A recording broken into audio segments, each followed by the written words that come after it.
Hello everybody, welcome back to my channel. If you're new here, my name is Kira, Island Socialist on Instagram, and my blog is islandsocialist.com. If you are one of my OGs, thank you so much for sticking with me through my break, and thank you to those of you who checks up on me because my break should have only been in August, but as you could tell, it carried over into September. So at the end of September, I am going to do a video with explanations where I've been, what I've been making in August and September, all of that good stuff. So watch this space for that video.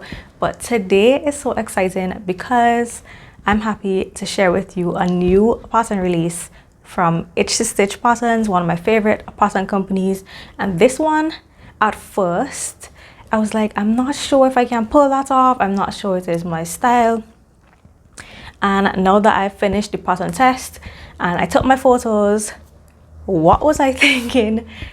This is so cute and it's a nice casual pattern that I think is very easy to become a wardrobe staple. Stay tuned.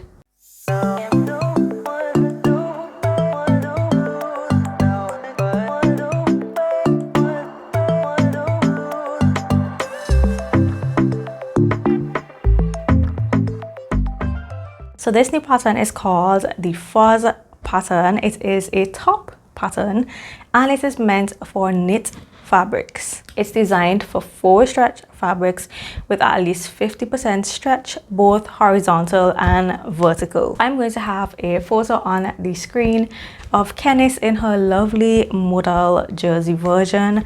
She has some gorgeous drape in that one and it just fits her impeccably. Y'all know me, I don't like to stick to rules. I found this gorgeous pink camo fabric in my fabric store. Now, newsflash, camo is actually illegal here. It doesn't matter what colorway.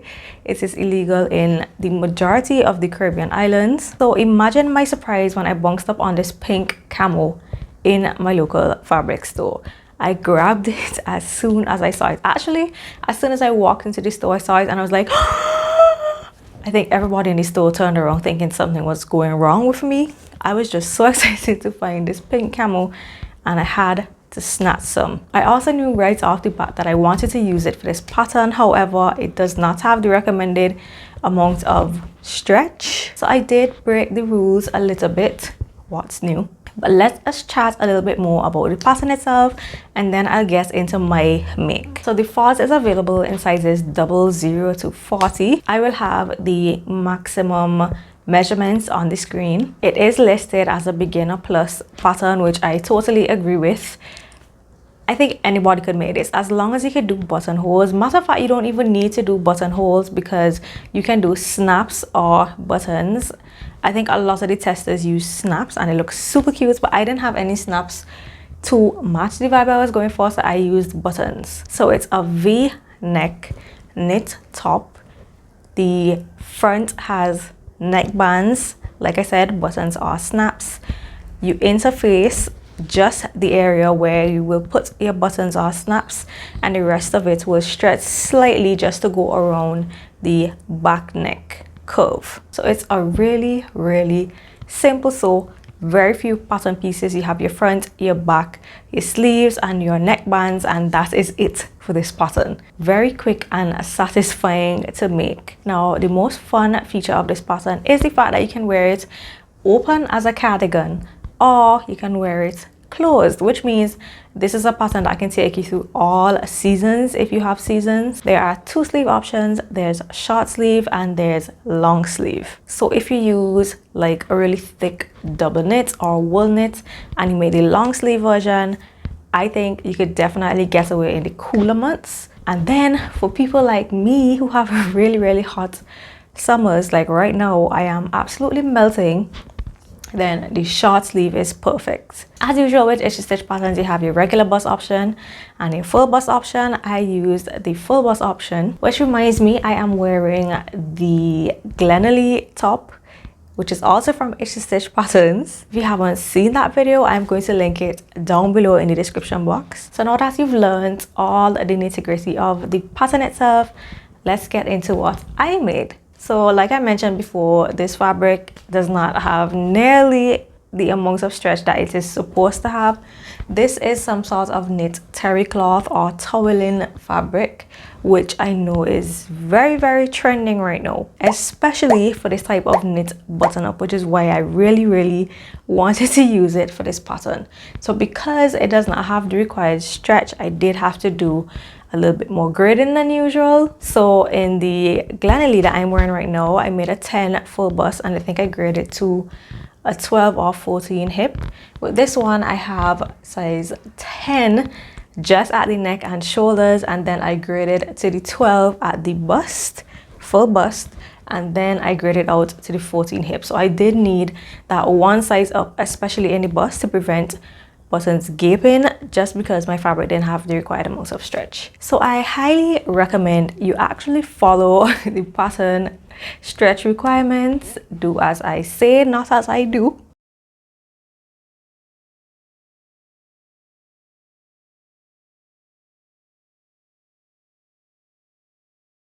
And the funny thing is that I actually intended for this to be PJs, so I have a little bit more of this fabric left. I have the Belize shorts, also by Itch to Stitch, printed out. It's meant for woven fabrics, but technically this is a stable knit, so I thought I could get away with it, especially because it has an elastic waist. I was going to make PJs. However, after styling this up for my photo shoot, I styled it with regular denim shorts, black denim shorts, and hubby suggested I add black buttons to match the black denim shorts. And now I really like it as a regular casual top. So I'm not sure if I'm still going to do PJs or not, but y'all can let me know down in the description box down in the comments below after I share my photos. And well, you would have already seen some in the thumbnail. Let me know if I should keep this as a regular day-to-day top, or if I should actually turn it into a PJ set. So because my fabric did not have enough stretch, I would have also run into some issues with the stretching of the neckband, because this is only two-way stretch and you need four-way stretch to be able to stretch that neckband around the back neck curve. It's just a slight curve, but you still need just that little bit of give, which this fabric definitely did not have. I cut the band on the crosswise grain instead. So my placket actually has no stretch going this way.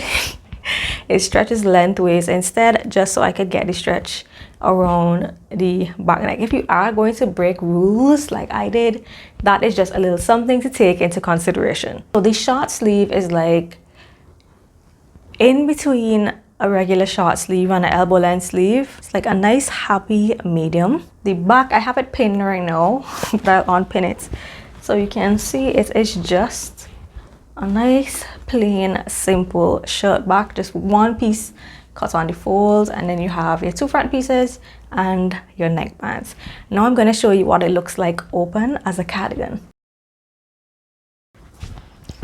So this is what it looks like as a cardigan. Still super cute, really nice for layering in the cooler months. And I love a pattern that you can wear multiple ways. It means that you'll get so much wear out of this, mixing and matching it with other pieces in your wardrobe. And here is another fun and interesting part. If you have absolutely no interest in the cardigan version and you just want the top version, I'm happy to announce you can slip this over your head without unbuttoning it, especially if you use the correct amount of stretch, which means that you can go ahead and just stitch down that button placket neckband, and you can just slip it over your head and you never have to worry about gaping or buttons opening. I'm actually considering doing that for this one. Let me know down in the comments what you prefer for your knit button-ups. If you prefer to have functional buttons, or if you prefer it to be sewn down so you can just slip it over your head. I think that's an interesting topic. So this is my very illegal pink camo fuzz top. I hope you love it as much as I do.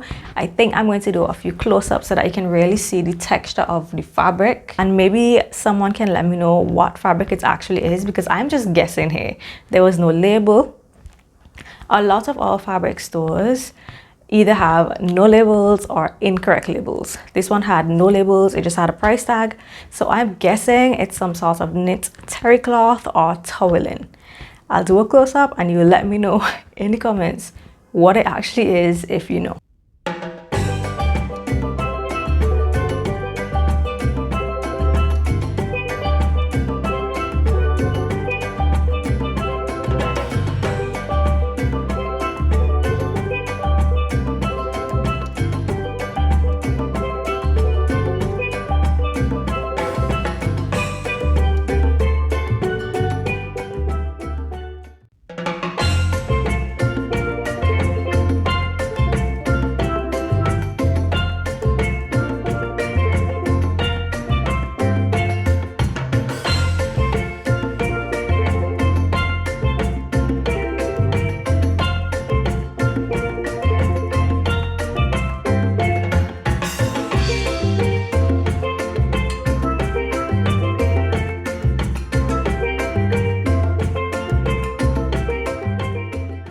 And that is it for the short and sweet introduction to the Itchy Stitch Fuzz pattern.